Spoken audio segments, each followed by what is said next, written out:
Peace, everyone. My name is Ryan Mason. I am a teacher of elementary computer science and innovation. And today we're going to be reading a book. This is a new book for me.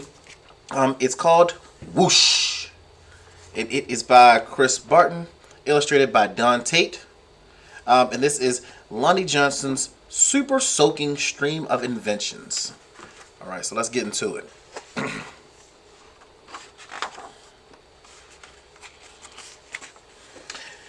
Every day brought a challenge for young Lonnie Johnson. The challenge of finding space for his stuff. 6 Johnson kids were squeezed into his parents' small house in Mobile, Alabama. Lonnie would have loved a workshop of his own, but there just wasn't room. There was nowhere to keep his rocket kits. Bamboo shooters, rubber band guns, erector sets, go-kart engine, bolts and screws, and other spare parts his dad let him bring in from the shed, and various other things he'd hauled back from the junkyard. Lonnie loved building and creating. Ideas for inventions just kept on flowing. He learned how to make rockets from scratch. Kids at school gathered to watch Lonnie launch them, and he learned how to make rocket fuel. When it caught fire in the kitchen, Lonnie's mom didn't make him stop. She just sent him to work outside. Lonnie wanted to spend his life designing things, building things, and getting them to work. He wanted to be an engineer. However, Lonnie took an exam that said he would not make a very good one. His dream had been challenged. Lonnie was discouraged, but he knew that whoever had graded his test hadn't met Linux.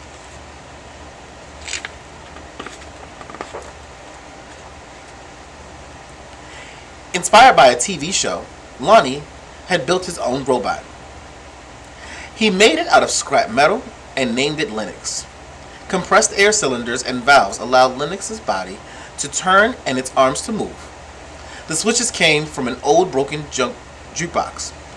Lonnie used a tape recorder to program Linux, and as a bonus, the reels looked like eyes.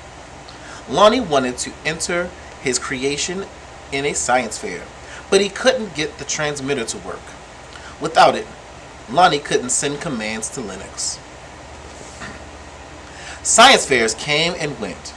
Lonnie missed one and then another until he got an idea. Lonnie may or may not have asked before he borrowed his little sister's walkie-talkie. What do you think he's going to do? But it fixed the transmission issue. His school's team took freshly finished Linux to a 1968 science fair at the University of Alabama, where only 5 years earlier, African American students haven't even been allowed.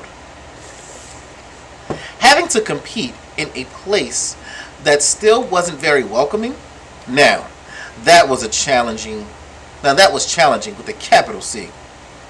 Against other schools from all over the state, Lonnie's team won first place. Soon, Lonnie left home to go to college at Tuskegee Institute, where he stood out as a self-confident, insightful, creative thinker. He stood out as a student who asked the right questions, precisely defined problems, and formulated solutions. And he stood out as the guy who built his own booming sound system out of cast-off electronics. It even had lights that flashed in sync with the beat. Lonnie sometimes studied right in the middle of his own parties. The extra studying paid off. He became an engineer after graduation, and that took him beyond Alabama, way beyond.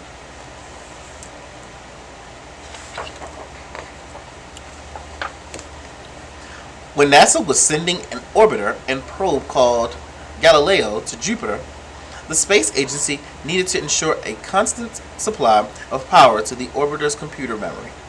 The engineer who had to figure out how to do it was Lonnie. His challenge was to come up with a lightweight backup system able to keep essential functions going in case the main power was lost. It wasn't easy, it wasn't obvious, but Lonnie found a solution. Some at NASA's Jet Propulsion Laboratory doubted his idea would work. Lonnie convinced them it would. He was right. As it photographed Jupiter and its moons, Galileo was supported by the power package that Lonnie designed. Much of what we know about Jupiter could have been at risk in a power failure if not for Lonnie.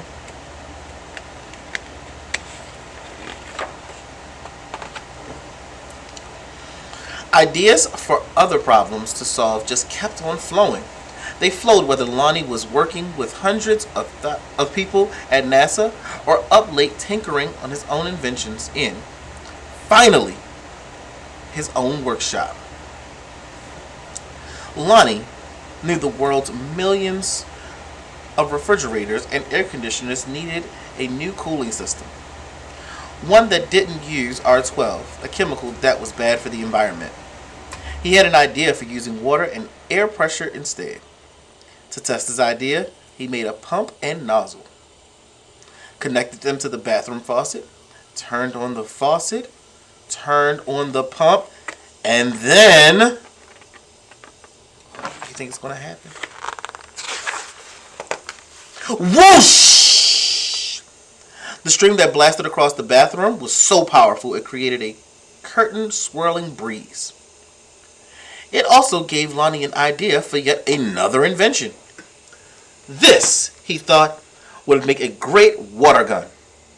First, he had to find or make the parts, including a pump small enough for a child to handle. Then, he had to glue the parts together into a prototype, an early version with room for improvement. Finally, Lonnie tested his strange-looking squirt gun at a picnic. Really? Finally, Lonnie tested his strange-looking squirt gun at a picnic. Does it really work? A man asked. Sure, Lonnie said. Want to see?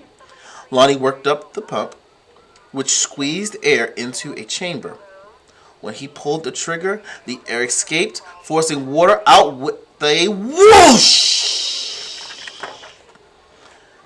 For a water bottle to be a fair fight, there couldn't be just one of Lonnie's water guns. He needed help making more. So, he went to a toy company. After toy company. After toy company. And they kept telling him no. The word no flowed again and again, but finally one company said yes! It planned to make his water gun. Lonnie also had other projects, a water-propelled toy airplane, 2 kinds of engines, and his cooling system. He found investors to provide the money for turning his ideas into products people could buy. He made a leap of faith, quit his day job, and devoted himself to full-time inventing.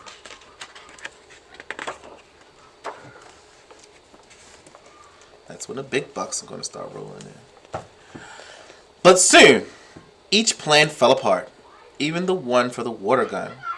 These things sometimes happen. But they happen one after another to the same person. Well, that's some pretty bad luck. Lonnie didn't have a job. He didn't have the money he'd been counting on. He and his family had to move out of their home and into a little apartment. He was angry and scared. But Lonnie had dealt with challenges all his life. He knew a lot about solving problems. And he still believed in his inventions, especially the water gun. Lonnie went looking for another toy company. What do you think he's going to do? He's meeting another challenge. In 1989, he found a toy maker who was interested in seeing the water gun if Lonnie ever happened to be in Philadelphia. But don't make a special trip, the guy said.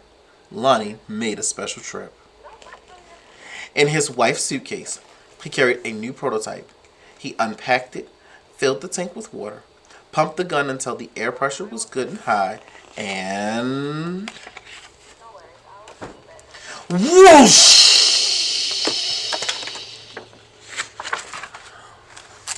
And wowed